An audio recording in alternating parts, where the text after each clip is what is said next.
ervaar en beleef, die Here is by jou. Dis wat ons byeenkoms die moeite werd maak. Dis wat ons saam wees die moeite werd maak. Ons is in God se teenwoordigheid. Wat 'n heerlike waarheid. Ek het net so 'n paar afkondigings wat ek wil uitlig. Die eerste is die week van gebed begin vanaand met die aanddiens. So vanaand is dit 6:00 in die kerksaal. Die kuierkerk is dan die eerste deel van die week van gebed. En dan van môre aand af, maandag, dinsdag en woensdag is dit 18:30, 6:30 die aand. En dan kom ons by mekaar en ons gaan gesels oor die Ons Vader gebed. So ons nooi almal uit daarna, dat ons ook op daardie manier voor die Here ons kan verootmoedig. Die huishoudbidtuur is elke dinsdagmiddag van 4:00 tot 5:00 hier by die kerkgebou. Elke dinsdagmiddag, jy en jou huishulp kan kom, of jy kan die huishulp stuur, maar dit sal goed wees as jy saam kan kom en dan kom saam bid. Naaldwerk en brei, dis daai groepie wat baie praat en baie werk. Hulle doen 'n baie lekker kuier, dis 'n kuierwerk, of is 'n werkkuier, ek is nog nie seker wat die een eerste is nie. Maar hulle doen hekelwerk en naaldwerk en brei. Daarmee lei hulle nou af, dit is hoofsaaklik maar vrouens, want hulle praat ook. Nou as 'n man sou kon brei, gaan hy nie kom praat terwyl hy brei nie, want ons doen net een ding op 'n slag. Maar die vrouens doen 3 goed saam, hulle drink koffie en brei en gesels. Dis heerlike geleentheid, dis elke tweede en vierde woensdag van die maand. Elke tweede en vierde woensdag van die maand, van 10:00 af, so die 12de en die 26ste Februarie sal dit nou in hierdie maand plaasvind. Ons kan hulle kinders bring en weer kom haal 6:00, of jy kan jou kinders bring en sommer hier bly en koffie drink en so saamkuier terwyl die kinders besig gehou word. Heerlike by mekaar kom. Die mans Bybelstudie, 7:00 in die oggend op 'n Saterdagoggend 7:00 in die vierkant. Alle mans is baie welkom daarby, van alle ouderdomme. 'n Wonderlike geleentheid om die Bybel te bestudeer en meer te leer van wat die Here vir ons in sy woord wil leer. Die Dinsdag selgroep, Dinsdagoggend om 10:00, hulle kyk The Chosen, is 'n bekende televisiereeks wat hulle kyk, en dan bespreek hulle dit.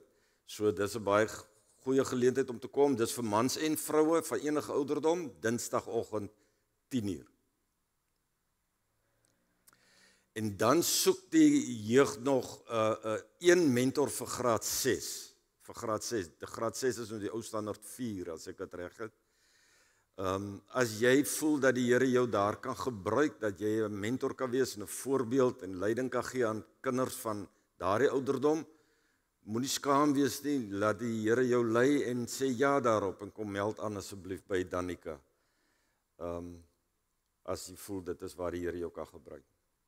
Dan terugvoering van bedieninge, die barmhartigheidsbediening het 'n wonderlike skoolprojek by graad 1 in die laerskool Viljoen en Piet Retief gehad. Hulle het geskenkpakkies vir die graad 1's gegee en dit word verskriklik waardeer. Die kinders was baie opgewonde en dit was 'n heerlike verrassing vir hulle en dit het wonderlik gedoen aan hulle gemoed in hulle eerste dag op skool. So baie dankie vir barmhartigheidsbediening met daardie projek. As jy enige navraag het, as ek nou iets gesê het en jy het nou 'n idee wie jy moet kontak of wat die telefoonnommer is, bel net môre die kerkkantoor, hulle sal vir jou al die detail kan gee. En dan gelukkige verjaarsdag vir almal wat hierdie week verjaar, mag dit vir jou 'n goeie jaar wees. En nou wat ek altyd sê, die goed lê nie daarin dat dit altyd met ons voorspoedig gaan nie. Die goed lê daarin dat jy altyd die Here by jou het. Want die Here is lief vir jou. Mag jy dit beleef in hierdie nuwe lewensjaar. Kom ons raak nou stil voor die Here, ons raak bewus van hom, ons fokus daarop dat hy hier is, en dan sal ek begin met die aanvangswoord.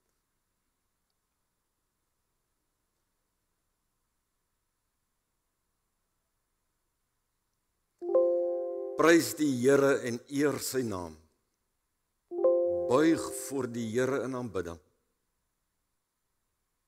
Die Here gee krag aan sy kinders. Hy seën hulle met oorvloed. Hy is God. Amen. En nou kom hierdie groot en magtige God na elkeen van julle toe, want hy ken jou. Daar waar jy nou sit, wat in jou gemoed aangaan, wat in jou hart omgaan, en jou gedagtes besig is, hy kom na jou toe. En hy gee vir jou sy genade, en sy barmhartigheid, en sy vrede. En met dit wat die Here vir ons gee, kan ons hom loof en prys. Vanoggend doen ons dit met Psalm 100, lied 100. Juig almal tot God se lof en eer. Kom dien met blydskap God die Heer. Kom ons wees bly en ons jubel met blydskap die grootheid van die Here. Ons sing al 3 verse van lied 100.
Ons het hier gesing van ons moet die Here met jubeling loof en prys. Maar julle weet nou ook al, dis nie net hier in die kerkgebou wat dit moet gebeur nie. Ons moet met jubeling, met blydskap, met vreugde, met jubeling die Here ook in die wêreld daar buite loof en prys. En ons sukkel 'n bietjie daarmee, want in die wêreld daar buite gebeur daar goed wat nie lekker is nie. Goed wat ons nie verstaan nie, goed wat vir ons sleg is, goed wat vir ons skade doen, goed wat vir ons net nie lekker is nie. En dan raak ons so maklik negatief. En om negatief te wees is 'n verskriklike ding. En dit gebeur so maklik. Daarom kom die Here ons help en hy gee vir ons sy 10 gebooie en sê, dis hoe jy met jubeling leef, dis hoe jy met blydskap leef, dis hoe jy met dankbaarheid in hierdie wêreld lewe. Die 10 gebooie. En nou weet julle al dat ons mense die wonderlike vermoë het om van alles 'n gemors te maak. En ook van die 10 gebooie het ons so gemors gemaak dat ons later nie meer weet wat mag ons doen en wat mag ons nie doen nie. Ons is so oorstelp van al die gebooie en gebiedinge en wette en reëls en regulasies en goeder dat ons nie meer weet wat mag ons en wat mag ons nie doen nie. En daarom het Jesus dit so eenvoudig en oop en duidelik vir ons kom stel en vir ons gesê, jy moet die Here jou God lief hê met jou hele hart en met jou hele siel en met jou hele verstand. En jy moet jou naaste lief hê soos jouself. In hierdie 2 gebooie is die hele wet en die profete saamgevat. Met ander woorde, Jesus sê alles wat in die Ou Testament staan word saamgevat in 2 dinge. Kyk, dit glo, die Bybel wat net so dik as die Ou Testament in 2 dinge. Ons moet God lief hê en ons moet mekaar lief hê. So eenvoudig en tog so moeilik, né? Ons sukkel daarmee. Want party mense is so aspris, party is so anders as ons. En dan raak ons geïrriteerd en moeilik en kwaad en negatief. Net omdat hulle nie soos ons is nie. En dis hoekom ons skuld bely. Nie omdat ons sommer maar net dit moet sê nie, ons bely ons skuld omdat ons regtig skuldig is. Deurdat ons nie altyd lief het, soos ons behoort lief te hê nie. Vanoggend bely ons ons skuld in die woorde van Lied 239 vers 3.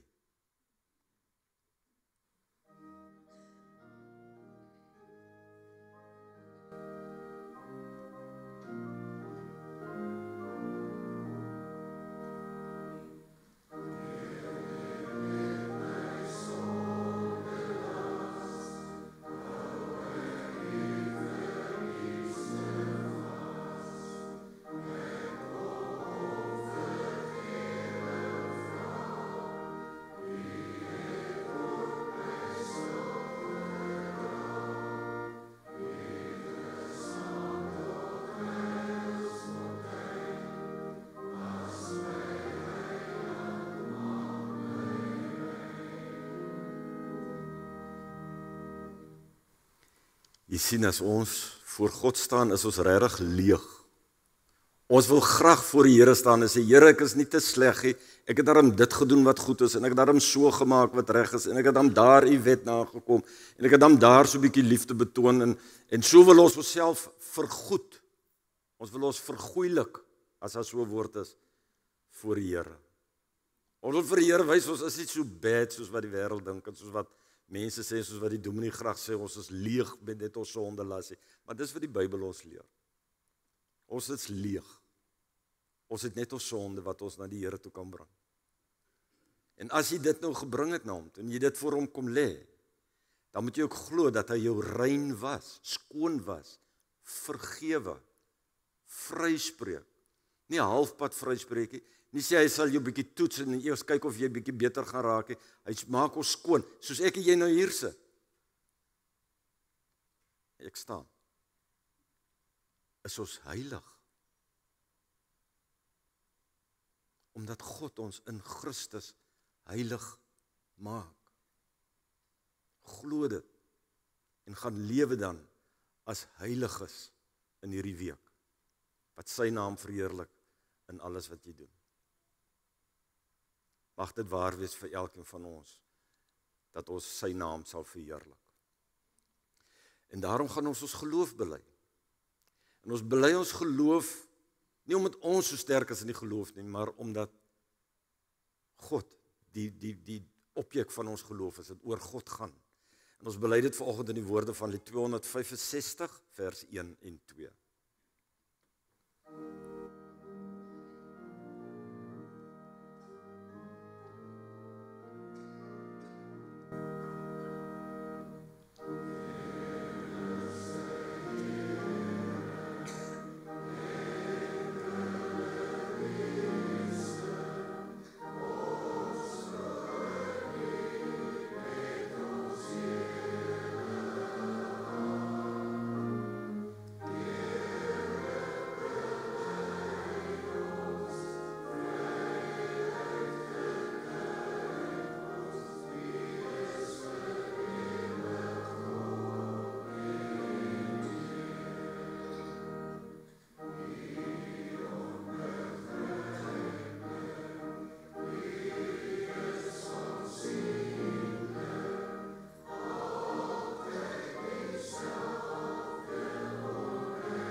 Ons gaan vanoggend saam lees uit Lukas 4 van vers 21 tot 30. Lukas 4 in die Nuwe Testament op bladsy 83 in my Bybel. Lukas 4 van vers 21 af.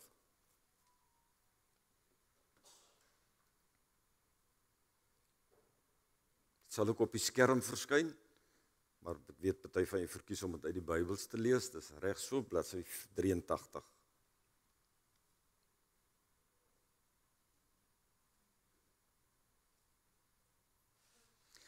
Voordat ons gaan saam lees, kom ons raak stil voor die Here, dan bid ons saam.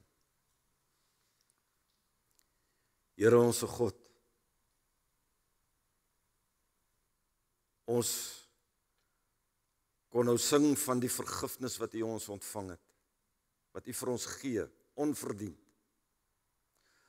Ons kon bely dat U die groot en die magtige God is, en die een wat ons vergewe. Ons kon bewus raak van die feit dat ons nie maar net hier 'n klompie mense in 'n kerkgebou bymekaar is nie. Ons is as gelowiges hier bymekaar in U naam en in U teenwoordigheid. En mense wat deur die stroming met ons inskakel, daar by hulle huise of waar ook al is, daar is U ook. U is alom teenwoordig.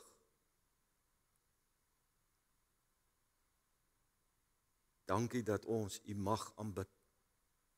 Dankie dat ons U kan aanbid. Dankie dat ons voor U kan buig en erken, U is die God wat ons Vader is.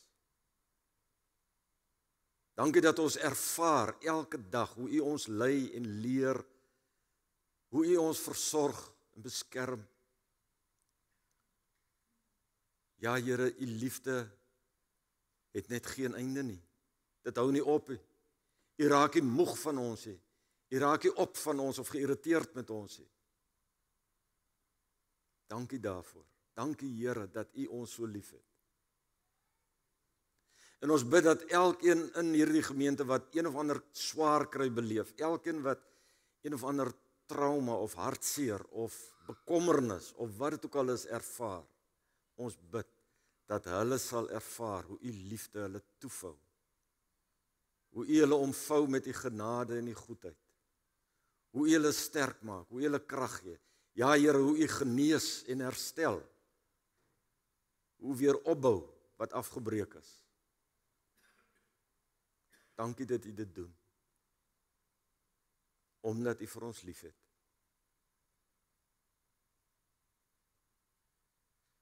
Dankie dat U ook hier is om nou met ons te praat. Ons het nodig om deur U gelei en geleer te word, Here. Ons het 'n behoefte ook daaraan.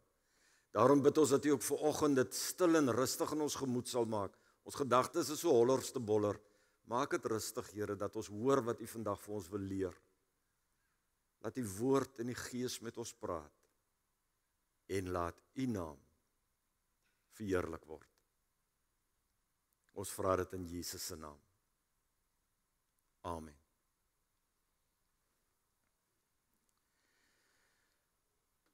Ons lees vanoggend dan uit Lukas 4 van vers 21. Toe begin Jesus hulle toespreek. Vandag is hierdie skrifwoord wat julle nou net gehoor het, vervul. Almal het hulle instemming met hom betuig en was verwonderd oor die aangename woorde uit sy mond. En hulle sê, is hy nie die seun van Josef nie? Toe sê Jesus vir hulle, julle sal seker die spreekwoord aan my wil voorhou, genees Heer, genees jouself. En vir my sê, ons het gehoor wat alles in Kapernaum gebeur het. Doen nou ook dieselfde dinge hier waar jy groot geword het. Maar dit verseker ek julle, sê hy verder. Geen profeet word in die plek waar hy groot geword het, aanvaar nie. Ek sê vir julle die waarheid. Daar was baie weduwees in Israel in die tyd van Elia, toe die hemel 3 jaar en 6 maande lang toegesluit was, sodat daar 'n groot hongersnood in die hele land gekom het. Tog is Elia nie na een van hulle toegestuur nie, maar wel na 'n weduwee in Sarfat in die gebied van Sidon.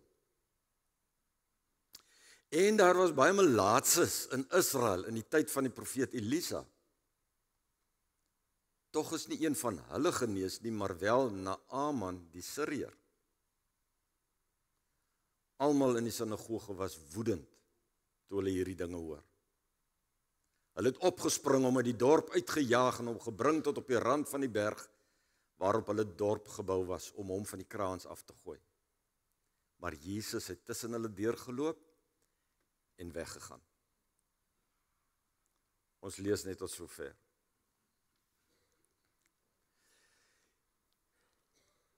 Dit gaan net in die voorafgaande gedeelte wat ons so saam gelees het, gaan dit daaroor dat Jesus nou in Nasaret kom.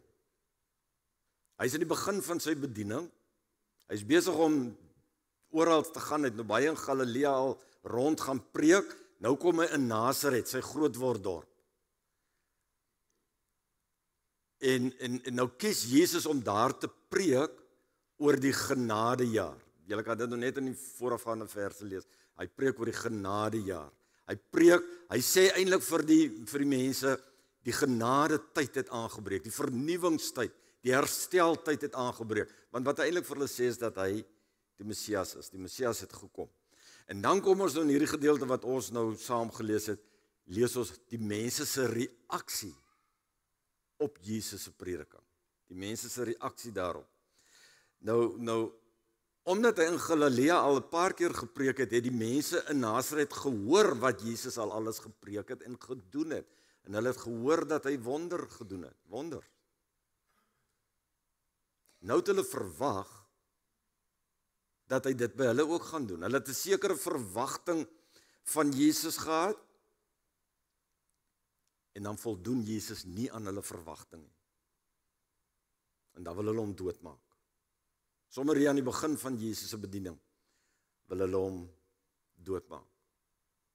Wat ook maar net weer vir ons herinner, dis hoe mense op Jesus reageer. Party mense reageer positief, en party mense reageer negatief. Dis hoe dit is, vandag nog. Party mense reageer positief op Jesus, en party is negatief daarop. Nou mense kan amper nie verstaan dat hulle so vinnig so kwaad word vir Jesus nie, want aanvanklik lees ons dat hulle met instemming geluister het na wat Jesus gesê het. Dat hulle half verwonderd was oor Jesus se woorde, lees ons in vers 23. Hulle was verwonderd, hulle was beïndruk, dit het vir hulle goed gewees. En dan terwyl hulle nou nog so rustig is en half opgewonde is oor wat Jesus gesê het, dan sê Jesus vir hulle, julle sal nou die spreekwoord aan my wil voorhou, geneesheer, genees jouself. En julle sal vir my wil sê, ons het gehoor wat alles in Kapernaum gebeur het, doen nou dieselfde dinge ook hier waar jy groot geword het. Jy sien, hulle het 'n sekere verwagting van Jesus gehad. Die verwagting dat wat hy in Kapernaum gedoen het, moet hy nou hier ook doen. Hy moet nou hier by hulle, eintlik moet hy dit juis hier by hulle doen, want hulle is sy mense. Hy het voor hulle groot geword. Hy was 'n babietjie en 'n ou kleutertjie en 'n tiener en alles voor hulle, so hulle ken hom. Hy soort van verantwoordelik teenoor sy dorpsgenote om dit te doen. Hulle het glad nie verstaan dat Jesus die Messias vir almal is nie. Hulle het dit nie verstaan nie. Vir hulle het dit alles oor hulle self gegaan, oor hulle eie ek, oor hulle bestaan, oor hulle dorp. En ekskuus, en hulle het nou gedink dat Jesus dit vir hulle voordelig sou maak. As hy dan 'n profeet is, gaan dit tot voordeel van Nasaret wees. So het hulle gedink het behoort te wees. So behoort Jesus dit te doen. Hy behoort hulle voor te trek, voorkeur te gee, eerste te stel, want hulle is sy mense. Maar dit werk nie so nie. En daarom gebruik Jesus dan 2 voorbeelde uit die Bybel uit, om vir hulle te wys dat God grense oorsteek. God is nie behep met 'n klein groepie nie. God se liefde strek oor grense. En die 2 voorbeelde wat hy nou gebruik is die een van Elia, wat in die tyd wat dit so groot hongersnood was as gevolg van die droogte, wat daar baie weduwees van Israel was, wat honger was, wat swaar gekry het. Maar na wie toe gaan Elia? Na 'n weduwee van Sarfat, nie Israelites nie. Hy gaan oor die grens heen. En 'n ander voorbeeld wat Jesus dan gebruik is in vers 27 die voorbeeld van Elisa, wat weer ook, terwyl daar baie mense was wat melaats was in Israel, vir wie maak Elisa gesond? Vir Naaman, die Syriër. So Jesus verduidelik vir hulle dat God se liefde in hom kom en dit gaan oor grense heen. En dan vererg hulle verskriklik dat hy hierdie 2 voorbeelde gebruik. Dan raak hulle op die plek kwaad vir Jesus. Dan raak hulle kwaad vir hom.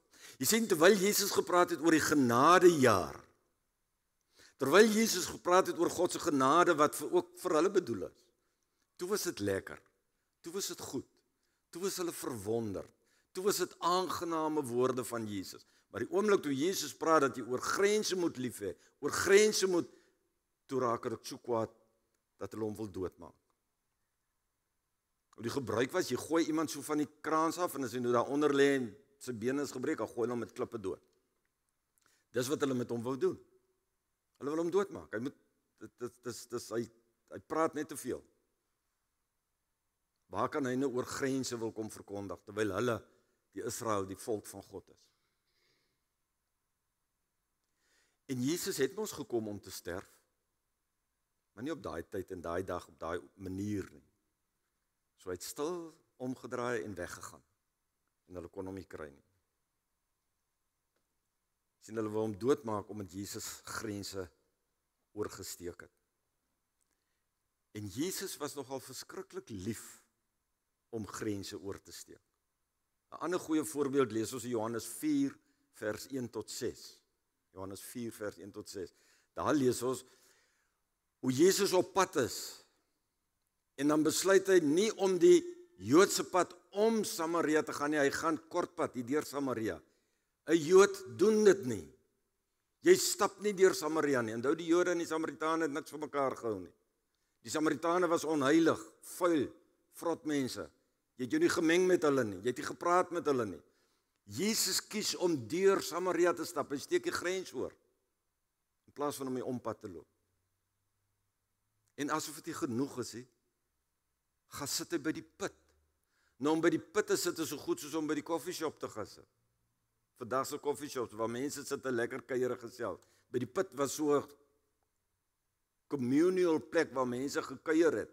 En saam gesels het, as hulle kom water haal het. En Jesus kies van alle plekke om by die put te gaan sit.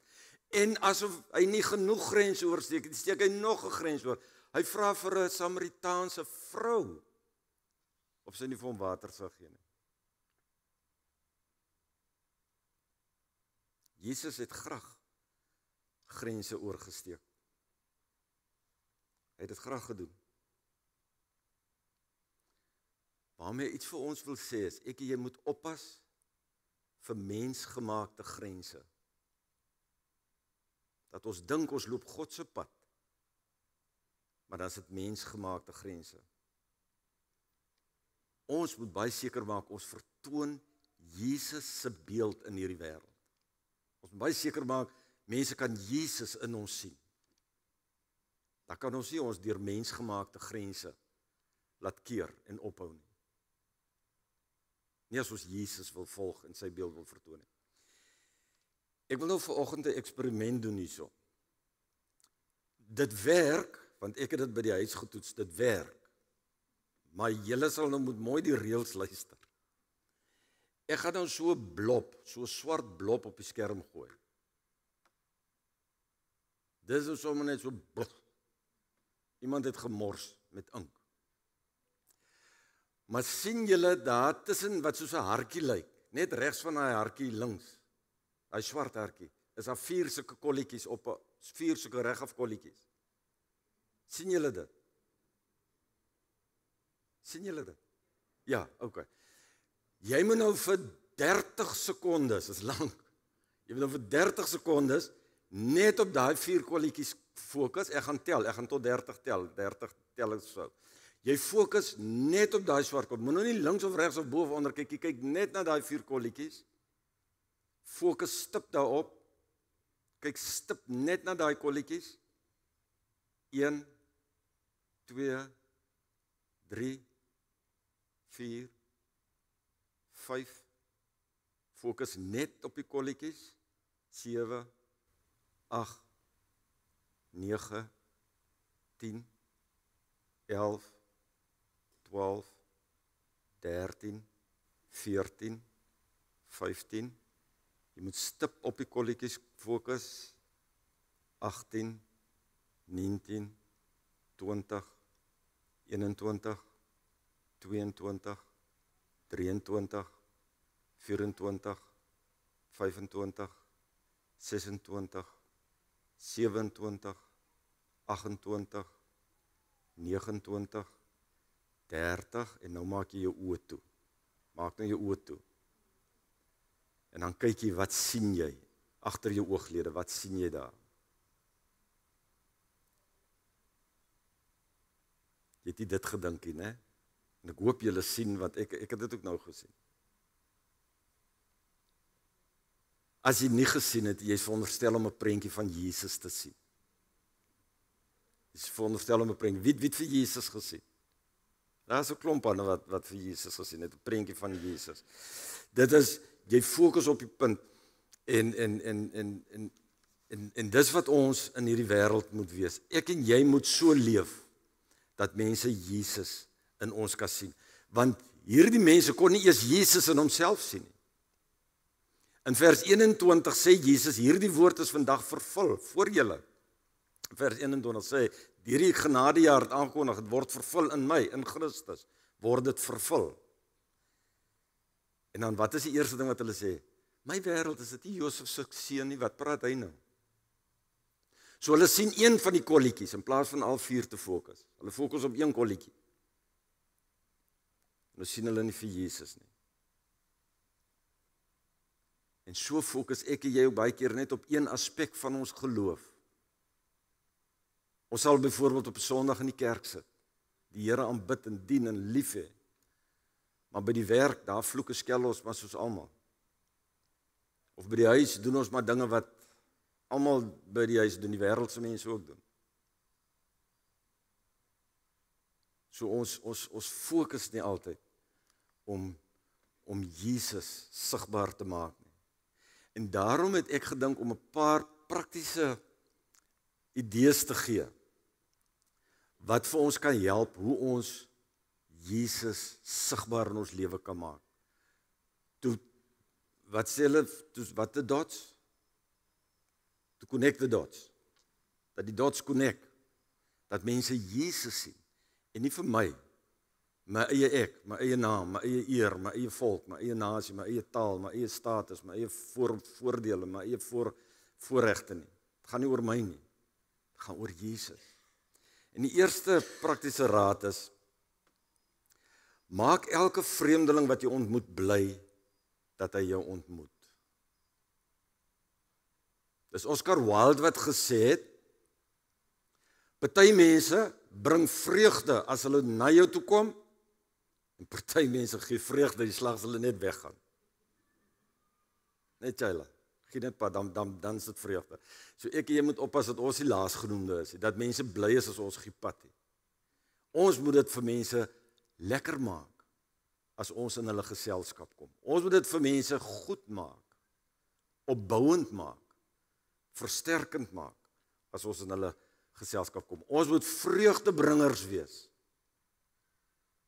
as ons in geselskap kom. En dit gaan oor jou gesindheid, oor hoe jy dit doen, oor waarvan jy praat en hoe jy optree. Dis immers hoe Jesus was. En onthou, ons wil soos Jesus wees, ons wil sy beeld vertoon. Die tweede praktiese gedagte is, bring vrede na elke geselskap of byeenkoms waarby jy betrokke is. Bring vrede. Gerald Jampolsky het gesê, het jy jouself al ooit die geleentheid gegee om net een volle dag te konsentreer om mense onvoorwaardelik te aanvaar en nie te oordeel nie? Het jy al probeer om net een dag alle mense onvoorwaardelik te aanvaar en nie te oordeel nie? En dan voeg hy by, alles wat ons dink en sê is soos 'n boemerang. Nou julle weet wat 'n boemerang is, jy gooi hom en dan kom hy terug na jou toe. So as jy heeltyd negatief is en krities is en kwaad is en aanvallende gedagtes uitdink, dan kom dit terug na jou toe. En as jy liefde leef, liefde bedink, liefde doen, dan kom dit terug na jou toe. So ons moet probeer om soos Jesus te wees en vrede uit te leef na mense toe. Die derde goeie raad wat ons kan sê, sê net mooi goed oor mense. Nou julle ken almal daai uitdrukking. As jy niets goeds te sê het, jy bly stil. Maar ons ken die uitdrukking, maar ons doen dit nie. Boeta, ons kan hom lekker goed sê. Pas op vir mense. Pas op vir mense wat altyd fokus op die vratte en die vlekke en die foute en die tekortkominge. Pas op vir mense wat altyd op die negatiewe fokus. En pas op dat jy nie daai mense is nie. Pas op om op die negatiewe te fokus. Sê goeie dinge vir mekaar. Sien goeie dinge in mekaar. En dit bring ons by die vierde praktiese raad. Sien die beeld van Christus in alles en almal.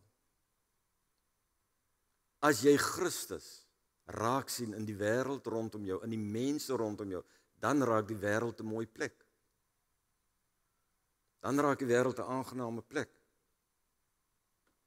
as jy gedurig sensitief is vir God se teenwoordigheid en hom raak sien, dan kan jy grense oorsteek. Dan kan jy mense wat anders as jy is, anders dink, anders lyk, anders optree as jy, kan jy lief hê, omdat jy Jesus in hulle sien.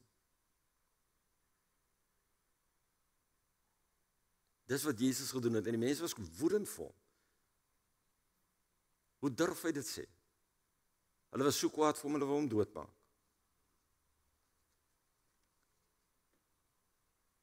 Hoe lyk die stippeltjies in my en jou lewe? Kan hulle Jesus sien? As hulle op die stippeltjies in ons lewe fokus? Ek wil afsluit met 'n aangrypende storie wat Ben Burton vertel het. Dit is 'n storie oor 'n seun met die naam van Andy Drake. Ek gaan dit so half lees vertel, want dit is in die eerste persoon geskryf. Nou skryf Ben: Andy was 'n klein ouetjie met wie almal gemors het. Hulle mors nogal graag met ons klein ouetjies. Maar hoe dit ook al sê, hy was 'n klein ouetjie, almal nog gemors, maar dit was maar eenmal die manier wat almal vir Andy Drake behandel het. Hy het nogal die behandeling goed hanteer. Hy het as hulle hom spot en met hom terg, dat hy altyd teruggeglimlag. Vir ons graad 5's, want hy vertel die storie van toe hulle in graad 5 was hy ons uitlaatklep. Hy was figuurlik gesproke ons slaansak. Hy was selfs bereid om hierdie spesiale prys te betaal, net om deel van ons groep te wees. Ons het hom gespot, Andy Drake eet geen koek, en sy suster is alweer soek. As dit nie was vir die welsynsgeld, het die dood by Andy Drake aangemeld. Soos hy gespot, en dan het Andy Drake net geglimlag. Hy sê, ek het geweet, Andy se pa was in die tronk, en dat sy ma vir 'n inkomste wasgoed gewasse gestryk het, as ook mans onthaal het. Andy se enkels, elmboë en vingernaels was altyd vuil, en sy ou klere was altyd 'n paar nommers te groot. Andy het nooit terugbeklei nie. Ten spyte van alles het ons van Andy gehou, tot op daardie dag. Een van ons, en ek kan nie onthou wie dit was nie, het gesê, ons wil Andy nie meer deel van ons groep hê nie. Ons het soos gebruiklik op die Vrydag by een van ons huise vergader, en hierdie keer was dit by my huis, en daarom is ek aangesê om die nuus vir Andy oor te dra. Hy is nie meer welkom in ons groep nie. Ek kan nog soos gister sien hoe Andy met sy ou geroeste fiets na my toe aangery kom. Hy was opgewonde en meer gelukkig as wat ek hom ooit gesien het. Andy het vir my gewaai en opgewonde nader gestap. Ek kan nog hoor hoe ek vir Andy sê, Andy, ons wil jou nie meer deel van ons groep hê nie. Daar het 2 groot trane in sy oë gespring. Sy lip het gebewe en hy het stil omgedraai op sy fiets en weggery. Toe ek na die groep terugstap, toe weet ons almal, ons het iets verskrikliks gedoen, iets aakligs verkeerd. Skielik het ons in ons ore gehoor wat ons baie in die kerk gehoor het, en sover julle dit aan die geringste gedoen het. In daardie oomblik het ons almal besef, ons het 'n individu wat na die beeld van God geskep is, vernietig met die enigste wapen waarteen hy geen verweer gehad het, en ons geen verskoning voor gehad het nie, die wapen van verwerping. Ek het nooit weer vir Andy gesien nie. Ek wou vir hom graag omhels en vir hom sê ek is jammer, maar hy was weg. Maar om te sê ek het nooit weer vir Andy Drake gesien nie, is nie heeltemal waar nie. In die dekades na daardie herfsmiddag het ek met duisende Andy Drakes te doen gehad. My gewete plaas Andy se gesig op elke minder bevoorregte mens wat oor my pad kom. Here, wees Andy Drake genadig waar hy ook al vandag is. Sien, as ons die geringstes minag, dan minag ons Jesus. Dan wil ons Jesus oor die afgrond stoot. Dan is ons kwaad vir hom, omdat hy vra vir ons om grense te oorskry wat ons nie wil oorskry nie. Mensgemaakte grense. as ons die geringstes lief het ons vir Jesus lief. Dan kan die spikkels Jesus se beeld in ons wys.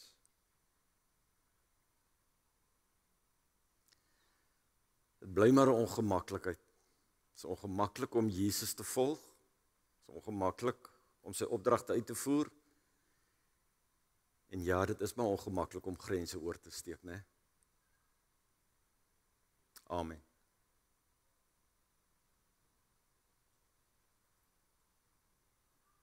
Here,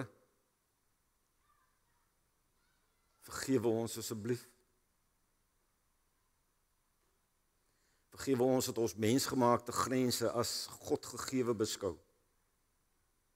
En nie omgee dat die dooitjies nie die beeld vertoon nie. Ons gee nie om nie, ons dink ons is reg, ons praat onsself reg, ons dink onsself reg. Jesus leer ons, Heilige Gees leer ons om meer soos Jesus te wees. Asseblief, ons vra dit in Jesus se naam. Amen. Julle kry geleentheid om die Here nou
Ons gaan dan nou antwoord met lied 523. Lied 523, goddelike liefdebande bind in Jesus mense saam. Niks anders. Sien onsself. Ons kan net onsself het lief hê en oor grense gaan. Net in Christus. En daarom sing ons dit as 'n gebed, vers 1, 3 en 4. Vers 1, 3 en 4, lied 523.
moet jy onthou, die genade van ons Here Jesus Christus, die liefde van God ons Vader, en die teenwoordigheid van die Heilige Gees, dit is by jou, vir altyd, om sy beeld te vertoon. Amen.